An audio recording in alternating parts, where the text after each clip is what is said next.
the Student of the Game podcast, where we break down the life, strategy, and advice of successful individuals who are students of their own game and masters of their own craft. Thanks for tuning in. Let's get to the episode. Hey guys, thanks for tuning in to the Student of the Game podcast. I'm Tim Stone here with Ian Cushing, and today our special guest is Mr. Derek Sherrell, that ADU guy. Derek, thanks for being here.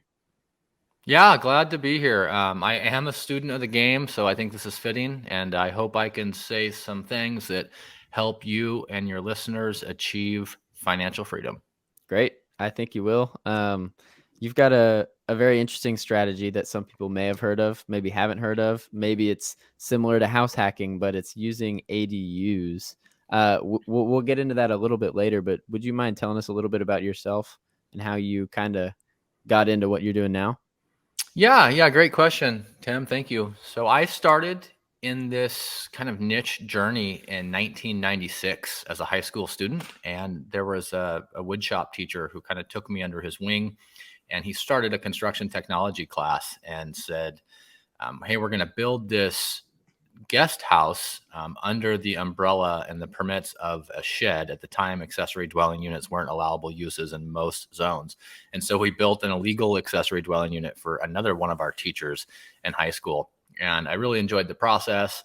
I ended up starting an apprenticeship in carpentry while in high school. And then right when I graduated high school, I went into the trades. I got my contractor's license shortly thereafter. And for years, I was just a carpenter, an interior finish contractor, a builder. And I was the muscle and, the hammer that was making investors money. And it didn't occur to me until several years later that I could potentially deploy this strategy for my own financial well-being. Gotcha. So high school is how it started. And I guess we should probably go a little bit into that story of the illegal ADU. I want to hear more on that. Yeah. Yeah. So that's also a good point.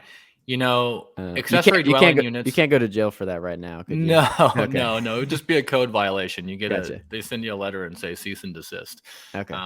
So for a lot of years, we have had zoning laws in our country that have, for better or for worse, I mean, it's really awful.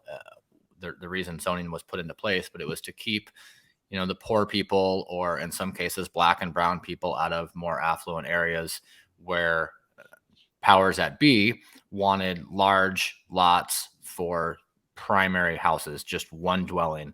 And so we weren't allowed to do what we call infill housing, which is build small guest houses or casitas or accessory dwelling units in the backyard. But what a lot of people did was they built them anyways. They just were not able to permit them as legal uses.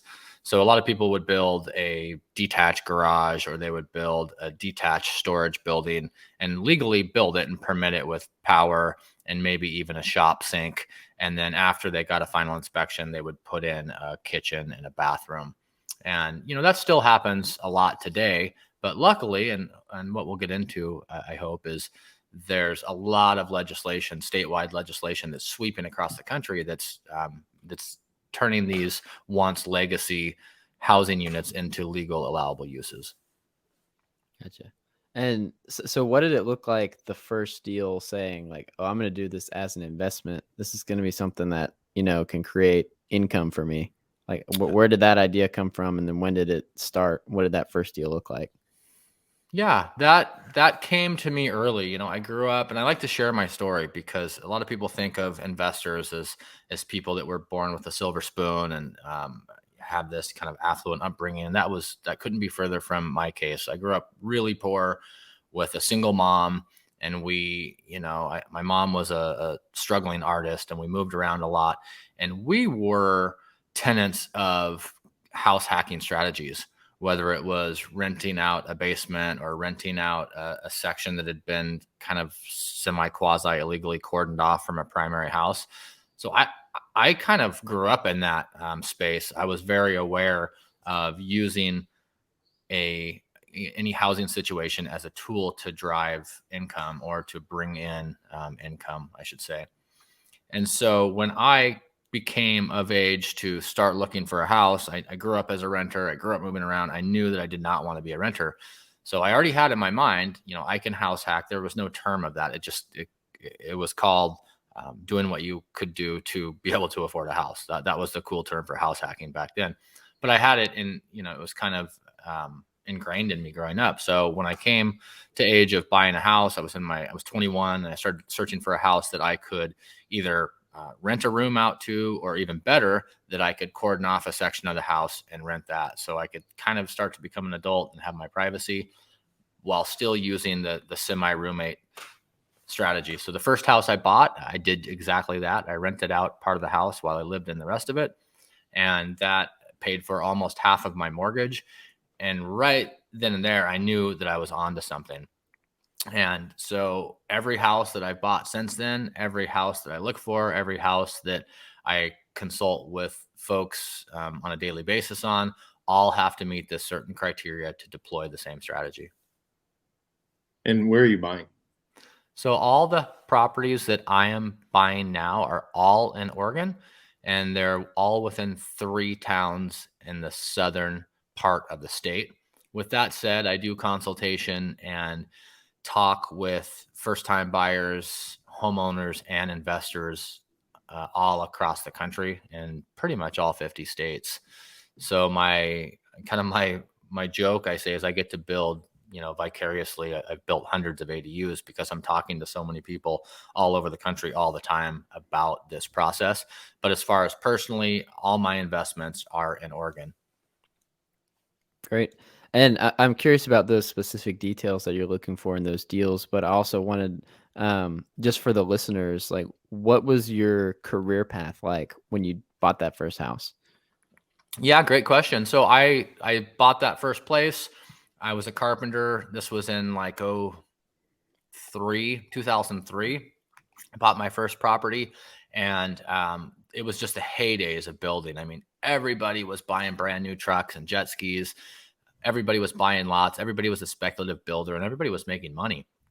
And that slowly started to phase out the closer we got. And we didn't know it at the time, but the closer we got to the big financing crash and the subprime lending. And I like to share this part of my story is I was one of those subprime mortgages. I literally went in, I was 21 years old. I went in to buy my first house, and they said, "How much do you make?"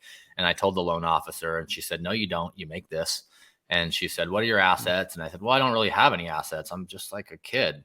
And she said, "No, you have all these assets, and you have all this stuff, a bunch of stuff I didn't have." It was a stated income based on phony numbers. Those stories that you hear about, like, that was me. I got a 7.5% adjustable rate mortgage on a $200,000 house when I was 21 in 2003. And I was just like off to the races. I thought I knew what I was doing. Really, I just got lucky by buying at that time. And to kind of circle back to your question, I was getting ready to get out of the business right when the recession hit anyways. And so my career path kind of took it was self-directed. It wasn't because of the crash. Again, I got lucky there too. I just kind of shifted into a different career. In 2006, I went back to school to become a fireman. And in 2008, I pretty much went full time into the fire service. And then I've kind of been building and while being a professional fireman for most of the last 15 years. And are you still a fireman? No, I retired this year. So Oh. I retired from my full-time job as a fireman officially in May. And so now I have kind of unlimited time to help other people around the country deploy this ADU strategy. And I'm always working on my own stuff. I spend a lot of time with my family. I honestly, for the first time in my life, I feel like I have true freedom. It's like being 10 years old and waking up on a Saturday. I mean, it really is. It's the best way I can describe it. Congrats. That's amazing. Oh, thank you. Yeah. It's so amazing.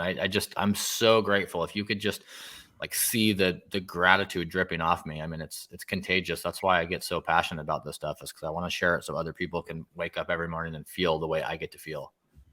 Yeah. So May is like financial freedom, done with work. Like, this is it. So it's been about a month and a half. What's that first month and a half of financial freedom like? It's easy money. I hit my financial freedom number and kind of plan and goal a couple years ago, about 3 years ago. And what happened was I was just paralyzed by fear. The one more year that we hear about, this one more year syndrome, I totally had that.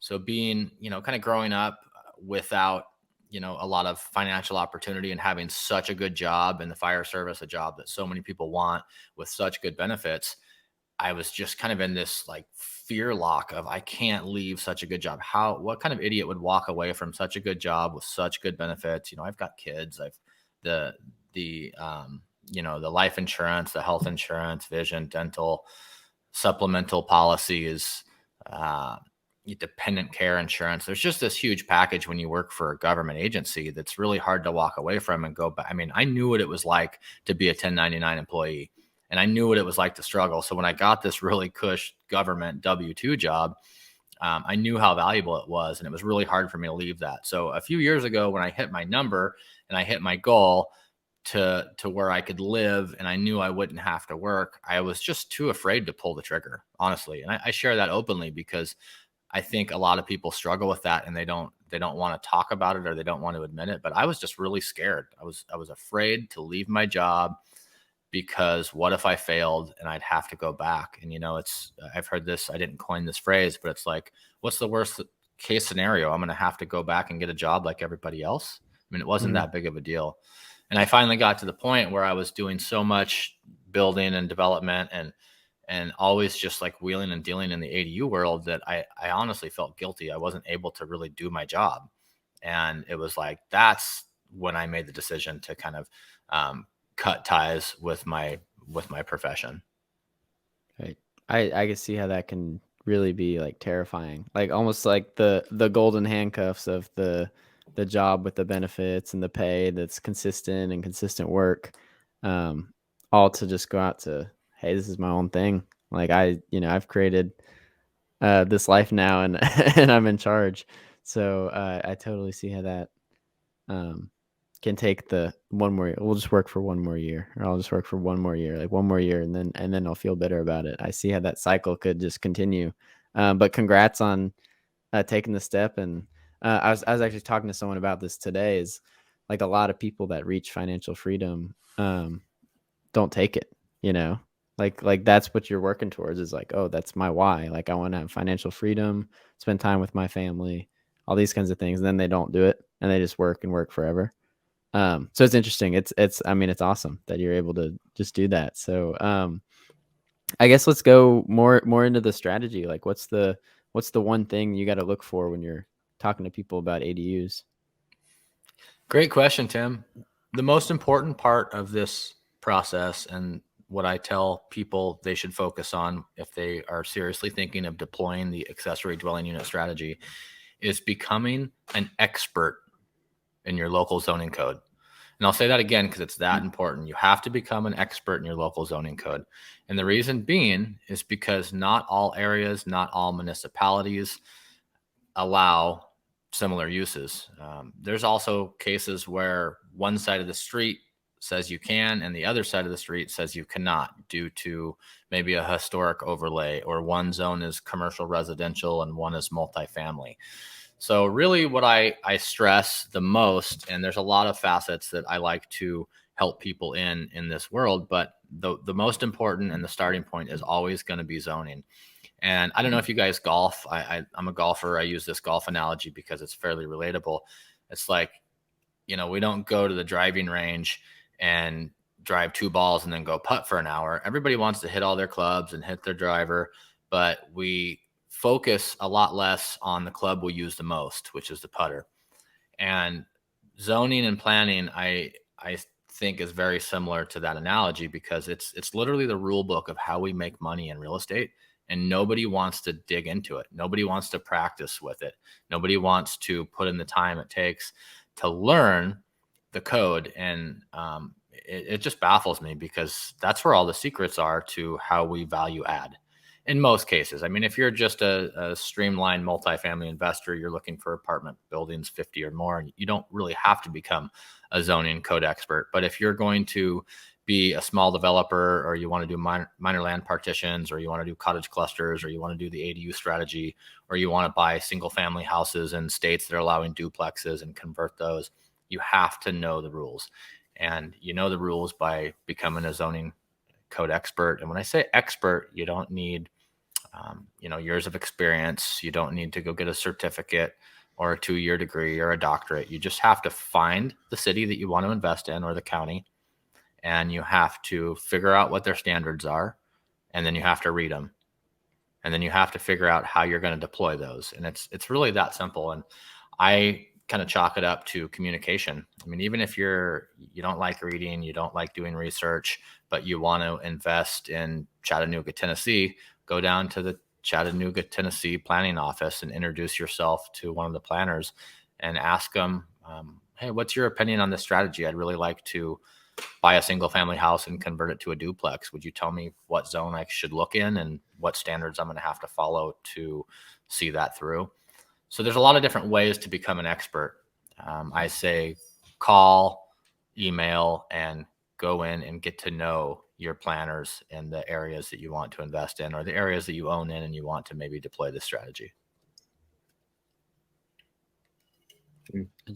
So what would you say to someone like me, for example, who when I see some zoning that like maybe isn't favorable, or like there's a zoning issue, I just move on, like go somewhere else? Like what would you say? Like, there's so much opportunity being missed, or there's a ton of opportunity, and the legislative actions that are driving this are really spreading across the country from the West Coast to the East like wildfire. I think there's 12 states right now that have overarching ADU legislation, which basically says, hey, cities, you've done a crappy job managing infill housing, and we're in a housing crisis because of that. And we're going to make some state legislation, and we're going to tie your hands, and we're going to allow these because we're in a housing crisis, and this will help.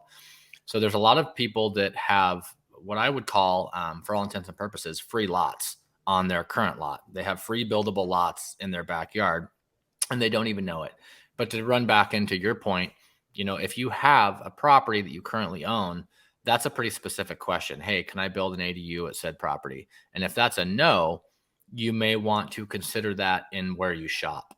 So I work with homeowners all the time that want to build an ADU at their property. And then I also work with investors all the time that say, hey, I want to live where I love and invest where it makes sense. And what we do with them is we make sure that we designate areas where we know there's really good accessory dwelling unit code. And then you go shop there, and you shop for some criteria that we'll talk about on what is an easy ADU strategy property. Or my favorite strategy is you shop for an accessory dwelling unit, either legal or illegal, that's already done in an area that it's an allowable use. So how exactly do you work with the people that you're referring to when they're looking for those units? Do you shop with them, or how do you work with those people? Great question. So I consult them on what to look for. The starting point is always, what's your market? So let's just say that you want to deploy the ADU strategy. I'm just going to ask you straight up, like, where do you want to invest? Chattanooga, Tennessee. Yeah. Okay. And what side of town does it matter to you where you want to invest? Do you have a specific area in Chattanooga, or you just want to be in the greater area, the greater municipality? East Ridge. Yeah.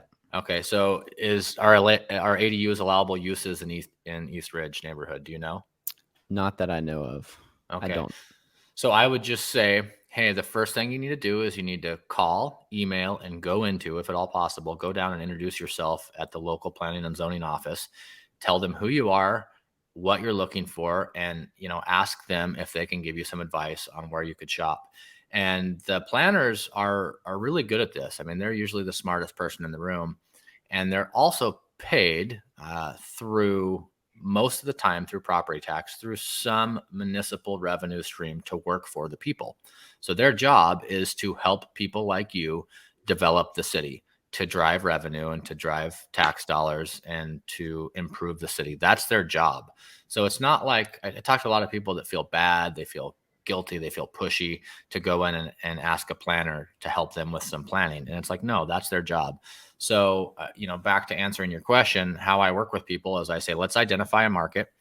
and let's make a couple of calls. Some people don't have time and they say, I want you to do it. So what I would do is I would call the city of Chattanooga, and I'd ask for the planning and zoning department, and I'd get transferred over there, and I'd say, hey, can I talk to the community development director or one of their deputies? And I just introduced myself. Hey, I'm Derek, that ADU guy from Oregon. I help people all over the country deploy the ADU strategy. What do you know about ADUs in your state? And they'll be like, oh, we have all these cool new state laws. Our city council had a meeting about them last Wednesday, and we think probably in the next 6 months, they're going to be allowed in every single family zone in our state. And I say, oh, that's awesome. Can you send me the code language that you have that has the building and design standards for ADUs in your area, or the draft that you think is going to be implemented because it's coming? And then they send you, maybe 10 or 20 pages, and then you read it. Or I would read it and I would send you an email that says, hey, this is the bottom line. They're going to allow ADUs all over the East Ridge neighborhood, except for this one little section that's got a historic district overlay. They can't be any taller than 18 feet. They've got to be 5 feet from the side yard, and they have to be 10 feet from the backyard, and they have to have their own power meter. So now we know we're looking in the East Ridge neighborhood in Chattanooga with an area that's got a wide side yard and a fairly deep backyard that's not in a historic district. And we're looking for, a nice flat lot. Preferably it's going to have alley access, so our tenant can access it from a different street, and we can put up a dividing fence, and both tenants probably won't even know that they're on the same tax lot. So that's kind of an example of how I would help an investor to answer your question. And then once we identify a zone that they want to purchase in, or we have concluded that they can deploy this strategy at a house that they currently own and occupy or own, then we go into the siting and design standard. Where are we going to put this thing? Where's the sewer line? The sewer and site work drive the biggest costs. So I kind of coach people on how to find their sewer line, find out how deep it is, because that's going to tell us how far away we can build. We do some math based on a 1/4 inch of drop per foot, so waste runs downhill. And then I'll coach people through the design standard and how we are able to save a ton of money when we design and build these. We don't want to build an extravagant custom jewel box in the backyard of a B-class median priced home. We want to kind of build to the surroundings. We want to use simple rectangular designs, singular roof pitches. Most of the time, we want to design this thing with cost savings in mind, so we can have a higher yield and keep the rent more affordable while still making a profit. And this is the overarching strategy that I call capitalism with compassion. We're going to build a really high demand, low supply product, charge a little bit less than our competition while giving them a better product, and they're never going to want to leave. And then when we're done with this, we go and we repeat the strategy. So that leads me to ask, when it comes to zoning, right? Because if you've got like a 4-unit, right, it's residential, you couldn't just put an ADU on that, right? Because then it would make it commercial, and depending on the zoning. I'm not sure if that's a very good question, but that's a great question. That's an amazing question. So residential and commercial demarcation line in lending is the 5th unit. So 4 units or less is a residential commercial loan. You can go FHA up to 4. You get into 5 units and you're looking at commercial loans with usually 5, 7, or 10-year arms. The kind of an old rule to multifamily is you want 4 or 40. Don't buy 5 units. You got like all the negatives of commercial financing without really any of the positives. If you're going to go 5, you may as well go 40 or 50. But with that being said, if you buy in a multifamily zone and there's a quadplex on it now, and densities say you can add 4 more units because you can have 80% lot coverage, you can develop a 4-plex into an 8-plex, therefore leaving the sales comp model and going into the NOI model. Yeah. So yeah, you can do that. Most of the time, that strategy is going to be a multifamily development strategy, not an accessory dwelling unit strategy. And there's some big differences, and I'll touch on those because it's important. If you're in a single family zone, you most likely, for 50 years, it's been zoned for one house. Now they will let you do one. In a lot of cases, in a lot of states, they'll let you do two. The zones that I like to invest in, all of California is another good example. You can do two ADUs. Every single family lot that outright allows a single family house, which is, millions of houses in California, now by state law have to allow up to two ADUs, one attached, a JADU, which stands for junior ADU, and it has a max size of 500 square feet, and then a detached ADU. So you could take a single family and turn it into 3 units. Well, that's not to be confused with multifamily zones. So if you buy in a multifamily zone and it's, say there's a half acre and you have 4 units on it, there's plenty of room to build 4 more or 8 more, that would be a multifamily development, and you would be held to a lot different standards. And it's really important that we talk about this because the standards are what drive the cost. So if we're doing a multifamily development, we're most likely, don't quote me on all these, but we're going to most likely need curb and gutter, sidewalks, street trees, fire suppression system, trash collection stations, large parking lots, stormwater management plans. Like, we're in big developer land. Like, we're playing with the big boys and girls. If we're using the accessory dwelling strategy, we don't need even additional off-street parking. A lot of times we can use the same water and sewer service lines that serve the primary house, which are huge cost savings. So the answer to your question is, if you have a multifamily zone where you have 4 units and you can build an ADU on each of them, like in California, in some zones you can do that. You can buy in a multifamily zone and still use the ADU strategy. Yes, you can go from residential to commercial, but the lending is not to be confused with the development plan. Those are 2 completely different things. Gotcha. This is gold. I think everything you've said so far, I learned something new. So this is awesome. So what are you seeing now more recently with all the legislation changing, like that, like more people are able to do it and it makes more sense? Like, what's the changing in states that maybe didn't allow it before, or now they can do it? Like, I started the question off bad, but how should people start? Like, now that their state is getting the law. Yeah, you should try to implement this strategy. And I'll tell you what, this strategy is not just awesome for investors. I've never met somebody that couldn't use an accessory dwelling unit.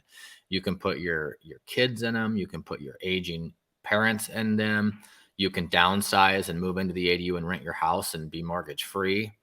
You can, I talk to some pretty high level folks and they say, well, that's not scalable. I don't want an ADU. And it's like, well, what about your assistant? What about your employees? Teach this to them so they can start investing. What about your butler? What about your mother-in-law, that doesn't have 100 units? So there's a lot of different people that this can apply to. And what I would say is start this process now, because every day it's getting more expensive. So ideally, this was made to create more affordable infill housing, and it's not more affordable per square foot. It's more affordable because it's smaller. Most of these regulations have a maximum square footage size of, say, 800 or 1,000 square feet. And so by default, they're more inexpensive because they're a third the size of a standard house. But what is changing, kind of how your question started, what is changing in this space is it's brand new. It's really the biggest kind of development in housing since multifamily. It really is. And there, if we look at places like California, which is, I believe, the 5th largest economy in the world, we had executives leaving Google and Facebook to go to these startup modular accessory dwelling unit companies. There's I don't know how many $1 billion of industry this will produce in the next 10 years, but it's definitely it's in trend mode right now. It's definitely trending, but it's not just trending because it's kind of trendy and it's a buzzword. It's trendy and trending because it works and because it's needed. So I really think that, there'll be probably 1 million ADUs built in the next 3 to 5 years nationwide. I think California has a plan to build 1 million ADUs in the next 10 years, and I think they'll meet that. I mean, some of the fastest growing areas in the country, I tell people to look for blue areas in red states. I mean, if you look at spots like Austin, or you look at spots like Nashville, or you look at spots like San Francisco, I mean, ADUs are 25 to 35% of all permits being pulled. And I think that's going to probably double in the next 3 to 5 years as A, the strategy gains traction, and as B, we go into a recessionary cycle and people are really forced to improve what they have. Yeah. So how does the lending work? Like, do you have to pay cash to build an ADU, or can you get a bank loan on it? Yeah, that's probably the best question you've asked, and it's one of the best questions that people have, and it's one of the hardest to answer because the kind of the limfac right now on this strategy at scale, as far as not like how do you build 100, but like how do average people do this, is the lendability and the lending. So the preferred method I use is I like to pay cash. I build them for cash, and then I pull a HELOC out as opposed to refining. You can use the BRRRR strategy. It's very similar to buying a distressed property where you come in with your own money or private money or a combination in a financial stack to purchase it. When it's done, you refinance out. Home equity line of credit was a really good strategy up until the last 6 months when that's become expensive. I suggest people use equity in the form of the house that they have or a property they have in collateral for a second. So if you just bought a house last year in Tennessee for $400,000, you got a 3% loan, you're not going to pull 100 grand out and go refi 500 grand at 6.25. You're just not going to do it. But you could potentially go get a second at 6.25 for the 100 that you do need. So second mortgages. There's the the home path renovation loan. There's some Freddie Fannie products.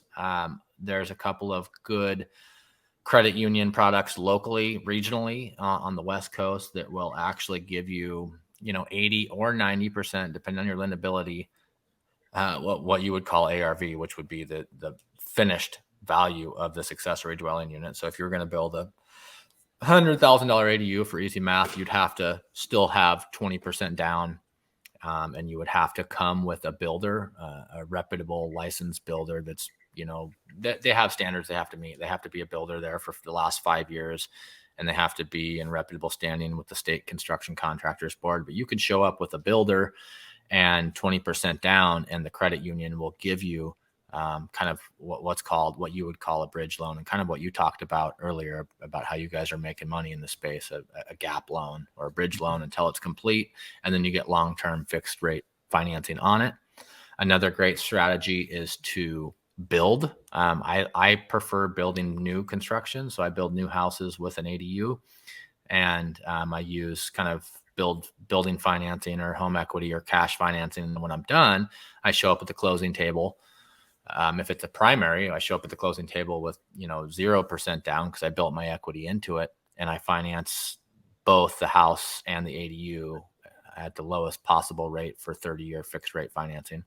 Another great strategy, what I would tell you to do is, I would say, if you're looking for a house in the East Ridge neighborhood in Chattanooga, I would be looking for a house with an ADU on it. So if your budget's $500 and it would cost you $200,000 to build an ADU, you might find an awesome house that already has an ADU for $625, and that's a way better deal because you can show up with 5% down if it's your primary mortgage. If you're going to live in it, you're going to occupy it in 2 months, and you intend to stay there for a year.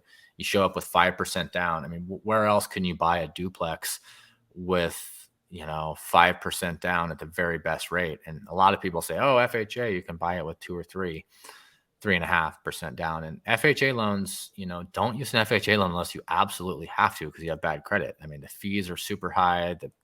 Their version of PMI doesn't fall off the loan. I don't like FHA loans, not to mention you can only have one of them. But if that's the only thing you can do because your credit score is 680 or under and you don't have, I mean, the difference between 3.5% and 5%, like maybe you shouldn't be buying a home anyways. But if you have to use an FHA loan, you can use it. But the best way to finance an ADU is to buy an ADU that's already done with 30-year fixed rate financing. Once you have a little bit of equity or you have a little bit of creativity, you can build them with cash and either burr out of it or pull a HELOC on that and use that money if you need it.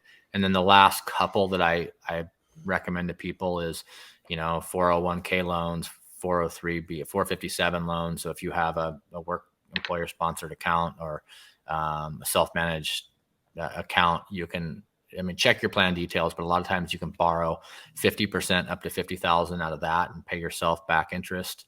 You can use what I call, the family loan, which is following the guidelines of the IRS, the applicable federal rate loan, where you go check the applicable federal rate and you get a loan from a family member at that long-term low rate. So it's not qualified as a gift.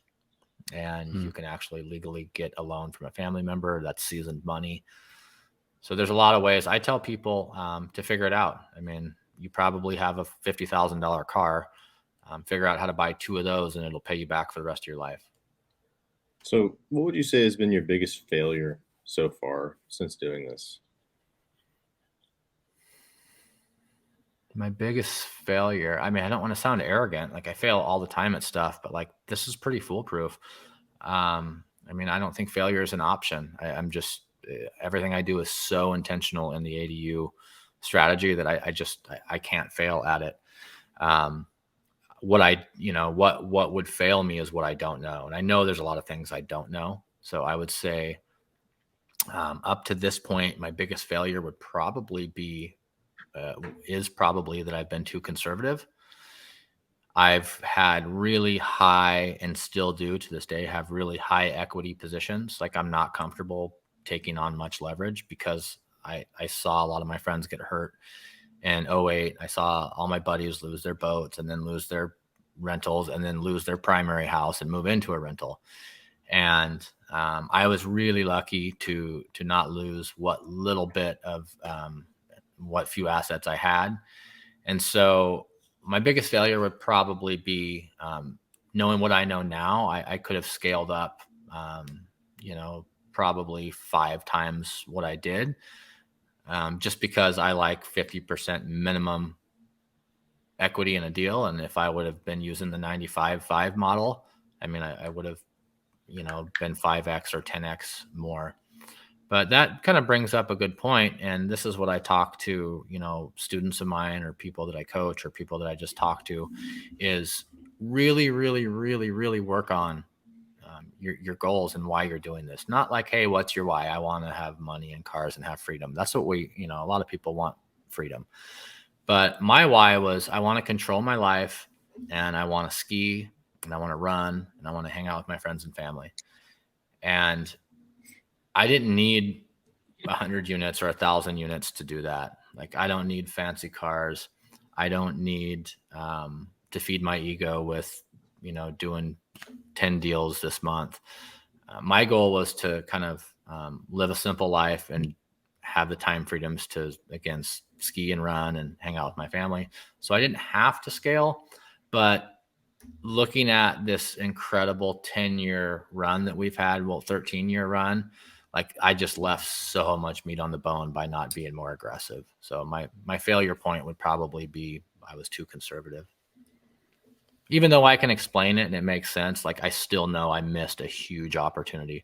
I should have, taken a lot more leverage and planted a lot more trees and I'd have a lot bigger orchard. Do you often refinance at all, or do you still keep all that equity in your deals? No, I keep all the equity in there. Very, very seldom. The only refis I do is when I build. Recently, I bought this is kind of what my strategy has evolved to. So it's like this strategy. I started with a house hack on steroids, and then I've kind of gone to an ADU strategy on steroids. So I used to look for a property big enough that I could remodel the house and build an ADU. And then I started looking for properties big enough that I could remodel the house, build an ADU, legally partition the lot, and then build another house in 2 ADUs. So I buy single family houses that nobody wants, and I split the lot into 2 and turn them into 3, 4, 5, or 6 brand new units. And when I do refi, for example, I split a lot and then I use cash to build a new house and a new ADU. And then when that's done, I refi that into a 30-year fixed rate loan. So as opposed to going through the credit union and going through the steps of here's my certified builder and here's all my budgeting and I want to draw to get the framing numbers and then I want to draw to put the roof on. I don't want to, not that I would if I had to, but I'm lucky enough that I don't have to do that. I just do it all with cash. And then when I'm done, I go to my broker and I say, hey, go to United Wholesale and find me the best product you can for 30-year fixed rate on this. And so I refi out of my own money on new builds. But if I, buy a house with 30-year fixed rate financing, I just deploy the ADU strategy with my own money. And then normally I pull a HELOC. So I'll pull a HELOC with a 10-year draw period at, 80-20 LTV. And, say I created $100,000 of equity in this house. I pull a $100,000 HELOC and I just leave it. And I don't have any balances on any HELOCs, and I have a few of them. The ideal strategy, if you can be transparent with your credit union, you always want to be honest, always. But hey, I just built this house. I want to pull my equity out. It's my primary house. I'm planning to move next year. Can I still take a primary mortgage HELOC if I plan to move? Yes, you can. You sure can. Yep. Can I get that in writing? Yes, Mr. Sherrell, here's an email. So I pull a HELOC and then the next year I go do the same strategy and then I pull a HELOC and then I move. And so I have all these primary house HELOCs on houses that aren't my primary anymore legally and per their lending, regulations. And these are portfolio lenders, small local banks and credit unions. So they don't have to follow federal standards. And what I have is I have this, I don't know, I don't really like the term war chest, but like I have all these little pots of equity. And I'm not paying for them. If I would have burned out of them, my cash flow would go down and my payment would go up. Mm-hmm. And there was some luck too. I mean, there wasn't just luck. I mean, I bought my first house at 7.5 and I did a few the last couple of years at 2.75. And I knew how valuable that was. Like debt is the newest. I mean, for the last 2.5 years, debt was its own asset class. And I invested in debt. Like I bought a couple properties that I didn't really even like because I knew I could get debt under 3%. And like, that's what I bought. Yeah. So by not refining, I don't, reset the mortgage, reset the terms, probably raise the rate and lower the cash flow. So I don't refi unless it's a brand new build, to answer your question. Sorry that was so long, but it's really important to touch on that. Again, like my biggest failure is I didn't scale and I could have had hundreds of units.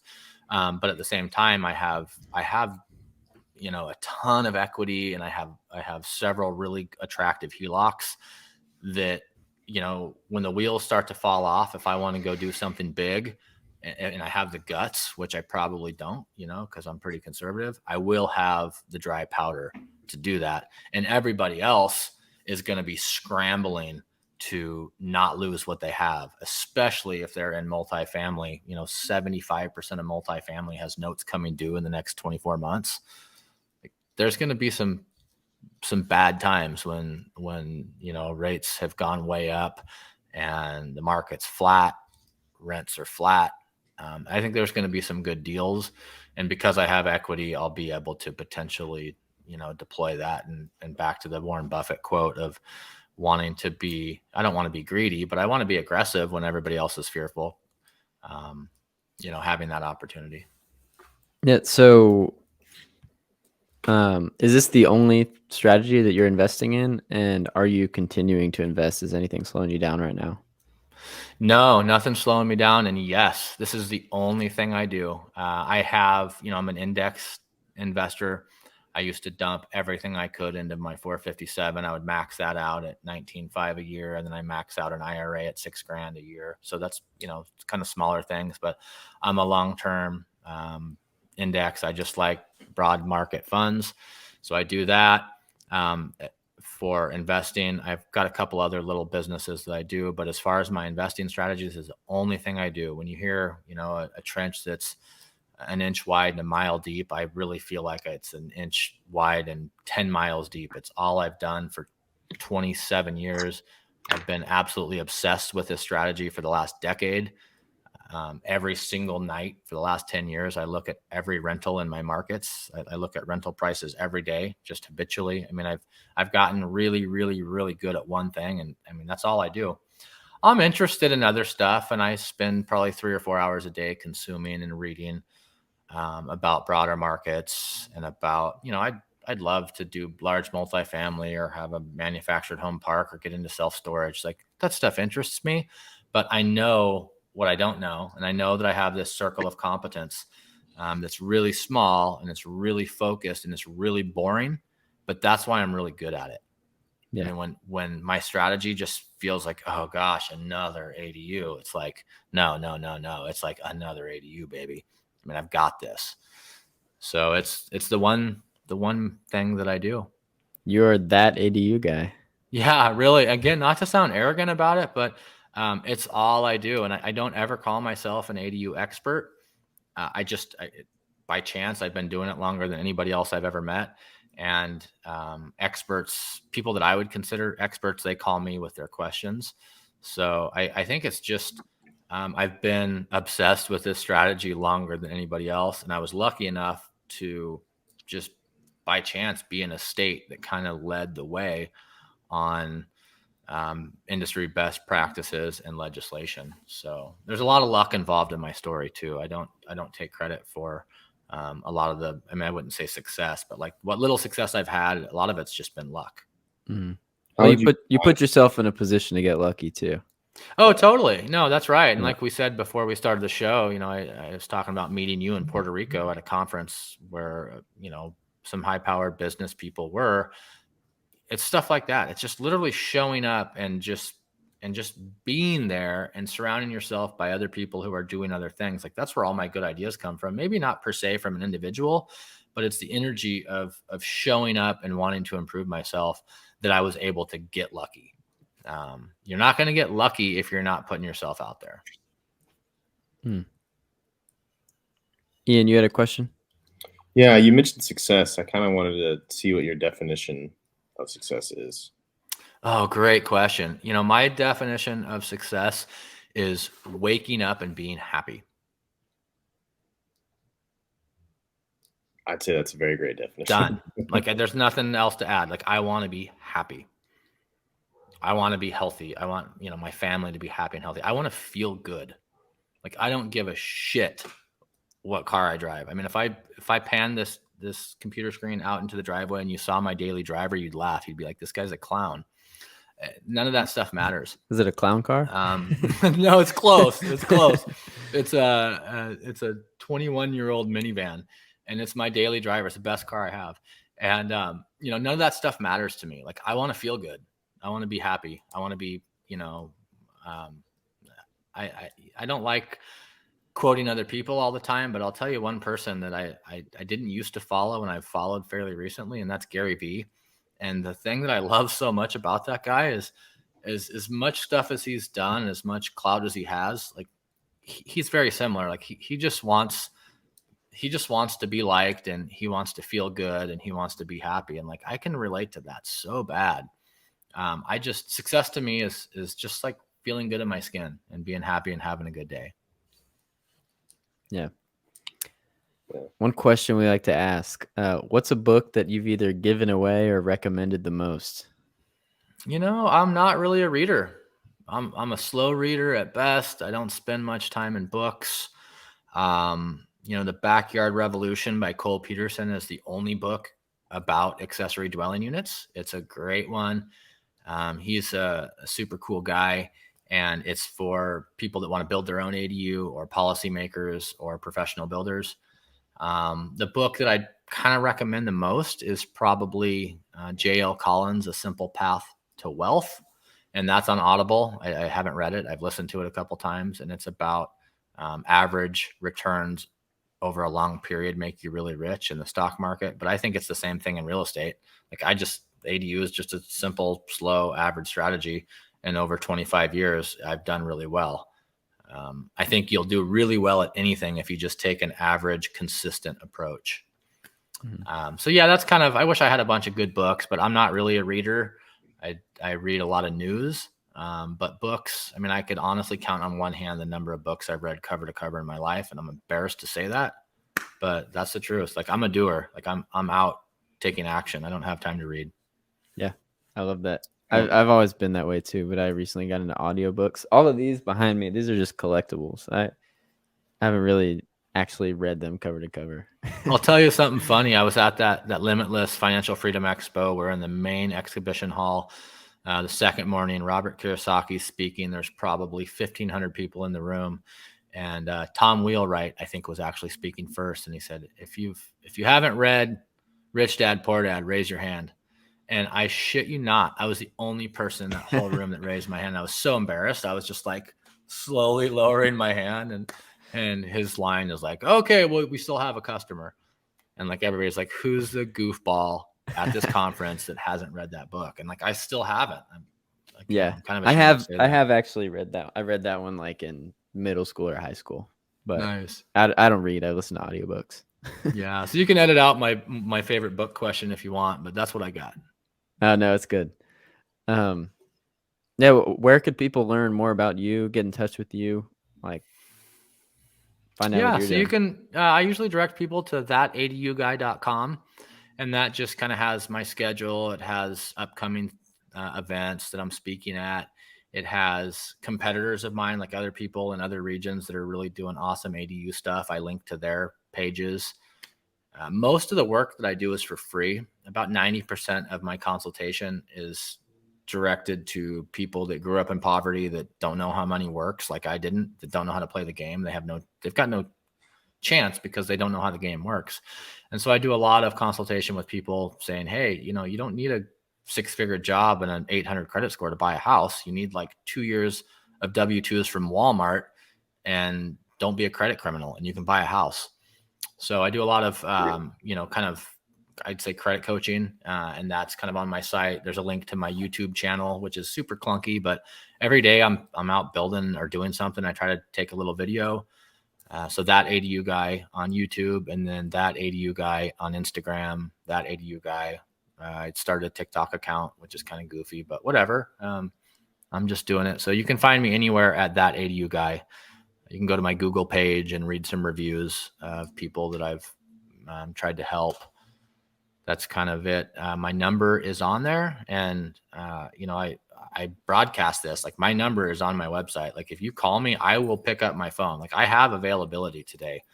A lot of the people that I know that are really successful and really happy and have all this time, like, they're my friends, and I can't even get a hold of them. It's like, what the hell?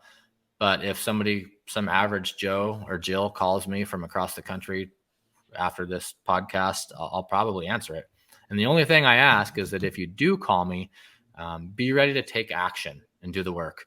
And if you're hearing this and you want an ADU and you want to start building your path to financial freedom, just do a little bit of zoning homework first. Like, if you want to build an ADU at your house, call your local planner and ask them if you can do it before you call me.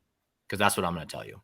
Before I give you my precious time, I really want to help you, and I'll give you as much of my time as I can, but you have to take a few little steps. That's Awesome. great.